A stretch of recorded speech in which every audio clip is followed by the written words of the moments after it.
Welcome to the introductory presentation, Adding Intelligence, Unlocking New Insights with AI and Machine Learning. My name is Henk Boelman, Senior Cloud Advocate at Microsoft, focusing on applied AI.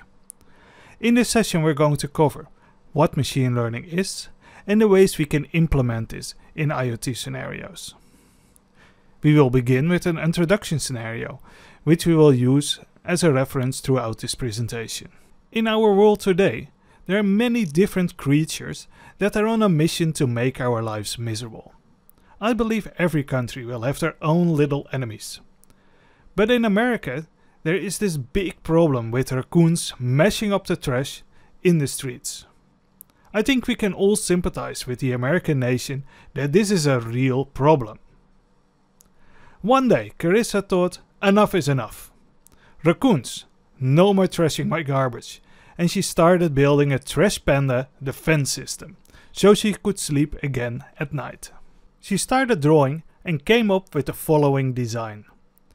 When the camera detects the raccoon on the trash, the alarm should go off, scaring away the raccoon. So she went to the store and bought a Raspberry Pi, a camera, a lamp, because she didn't want to make noise for the neighbors, and she got an Azure subscription. Now that she bought all the components, she had to start thinking about how to build this solution. To solve this problem with the camera, she needs to build something that can look at an image and detects if there is a raccoon in the image or not. And this is a problem that is hard to solve with traditional programming, but fairly easy with machine learning. First, it is important to understand what machine learning actually is. The most common definition is that it is giving your computer the ability to learn without explicitly programming it. When I'm programming, I would write an algorithm, run data through that algorithm, and get an answer. But with machine learning, this is switched. Instead of creating the algorithm, I let the computer create this algorithm for me by providing it data with answers as input. In machine learning world, the algorithm is called a model. And what we can do now is, we can run new data through this model and get a prediction about the input. For our Trash Panda defense system, we would have to create a classification model. You can see this as a function that looks at an incoming video frame and gives a prediction back if there is a raccoon on the image. And to create this model, we need three things. We need a lot of images with raccoons on it. We have to select a training algorithm, and we need an environment where we can run this training algorithm. These three things will deliver us a model that we can later use in our Trash Panda defense system. But what if suddenly unicorns become a problem? If that would be the case, she would need to retrain a model so it can also recognize unicorns. And this is done by adding images of unicorns to the dataset and train the model again. Now that we understand what we have to create, let's have a look which tools are available on Azure. First, there are the domain-specific pre-trained models. These models are created, run, and maintained by Microsoft, and exposed to you through an API in Azure. The only thing you have to do to access these models would be go into the Azure portal and create the one you like. There are around 40 different models available, divided in 4 main areas.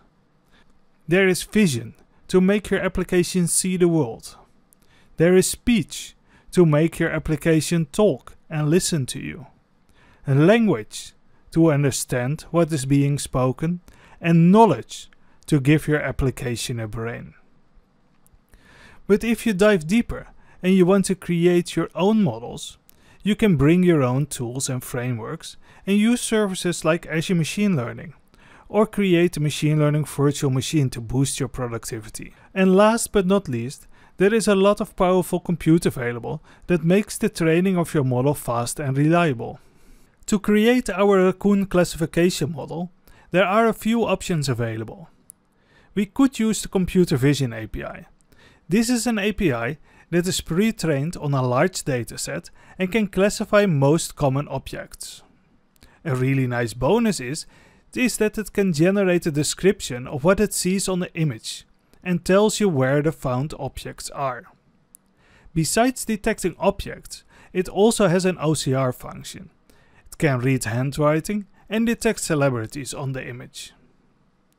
This is a very easy way to get started with vision. But not all objects are detected with the Computer Vision API, and sometimes you just want to create something that can just detect that specific object. Like in our case, we want to be able to detect raccoons and unicorns. For this scenario, you can use the Custom Vision service. This is a service that helps you easily build models that can perceive particular objects. This service comes with a user-friendly interface that walks you through developing and deploying custom computer vision models. Then either use the API to quickly predict images or export the model to a device to run real-time image understanding. If you want to control the complete lifecycle of your model, you can use Azure Machine Learning. This service helps you accelerate the end-to-end machine learning lifecycle and empowers developers and data scientists with a wide range of productive experiences for building, training and deploying machine learning models faster. And accelerates your time to market and enables team collaboration with industry-leading MLOps, DevOps for machine learning. The platform is secure and designed for responsible ML. Now that we have created our raccoon classification model, it is time to find out how we can implement this model in our Trash Panda defense system. First, let's zoom out and look at what we have to create. We would have this thing that generates data. That would be the camera that generates frames. Then we need to analyze the data. That would be running the frames through the model. And finally, we have to take an action. In our example, it would be turning the lamp on or off. And there are multiple ways of doing this, and we're going to zoom into two of these scenarios. The first scenario would be generating the data on the IoT device, analyze the data in the cloud, and take the action on the device. In our case, the Trash Panda defense system would send every frame to the cloud, run the frame through the model, and send the prediction back, and the device would turn the lamp on or off. This scenario enables us to quickly tune the model in the cloud, but it takes a long time before the lamp is turned on or off, and sending all the frames to the cloud requires a fast internet connection. Another approach would be running the model on the device itself. A common misconception is that you would need a very powerful computer to run a model, but for simple models like this, you can run it on a Raspberry Pi. However, training the model is very compute heavy and cannot be done on a Raspberry Pi and is highly recommended to do in the cloud. In this scenario, the video frames are not leaving the device and are processed locally, meaning the device could even function without a connection to the internet and act without any delay on the outcome of the model. We could even add something that would only send the output of the model to the cloud, so we can create a Trash Panda defense system control center. Both of these approaches have their own pros and cons. Let's have a look at a few of them. If you look at IoT in the cloud, it is really good if you don't need a real-time action being performed on the device itself, like for instance remote monitoring and management.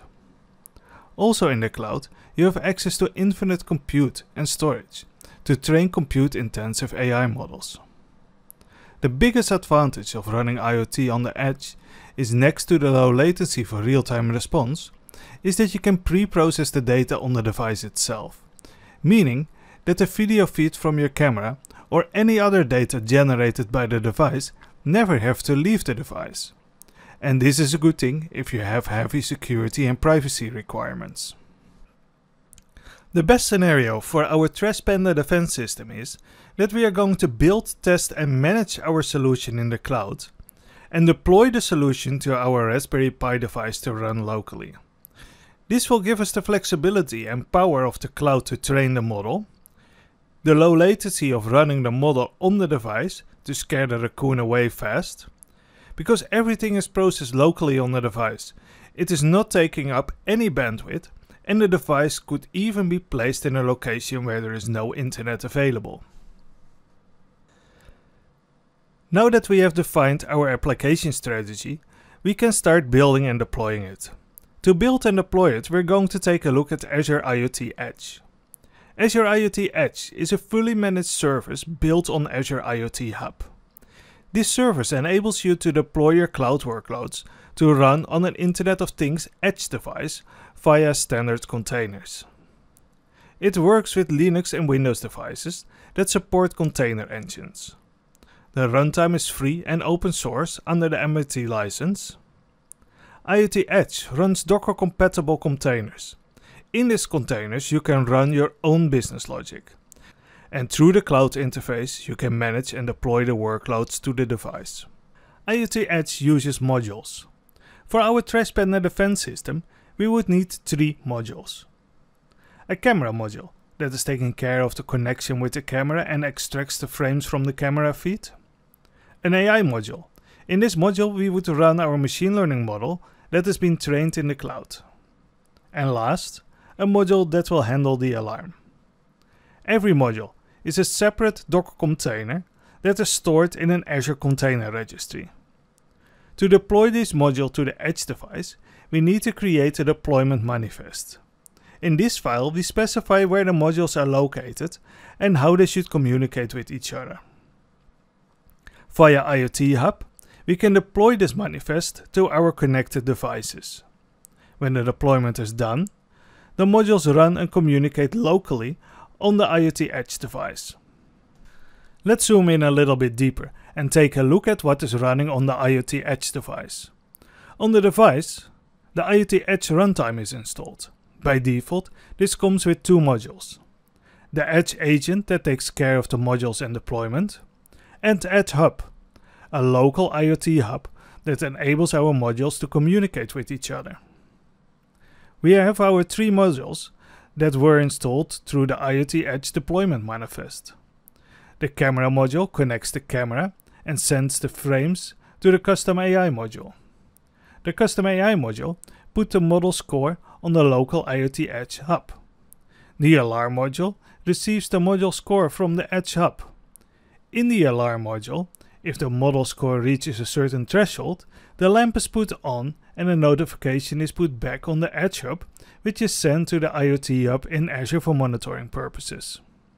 In this session, you got a little peek in how you can use Azure IoT Edge and Azure AI to create a Trash Panda defense system. We covered what machine learning is and which tools there are available in Azure. We talked about the difference between IoT in the cloud and IoT on the edge, and showed you how to use Azure IoT Edge to manage your solution. For links to the relevant documentation, resources, demos used in this presentation, and a follow-up presentation, check out ak.ms/iot30/resources. If you're interested in using this presentation and/or this video recording for an event of your own, the materials can be found on GitHub at akms/iot30. If you enjoyed this presentation and are interested in other topics covered in the IoT learning path, you can find them all at ak.ms/iotlp. We have covered quite a few topics in this session and would like to share that we have curated a collection of modules on the Microsoft Learn platform which pertain to the topics in this session. This will allow you to interactively learn how to build intelligent edge applications and how to manage them using Azure IoT Edge. There are also many modules on how to build AI models using tools like Azure Custom Vision and Azure Machine Learning. This presentation and the associated Learn modules can help guide you on a path to official certification. If you're interested in obtaining accreditation that can help you stand as a certified Microsoft Azure IoT developer, we recommend checking out the AZ 220 certification. You can find details on the topics covered and schedule an exam today at ak.ms/IoT30/certification. For more interactive learning content, check out Microsoft Learn at microsoft.com/learn to begin your own custom learning path with resources on the latest topics and trends in technology. Thank you again for attending this session.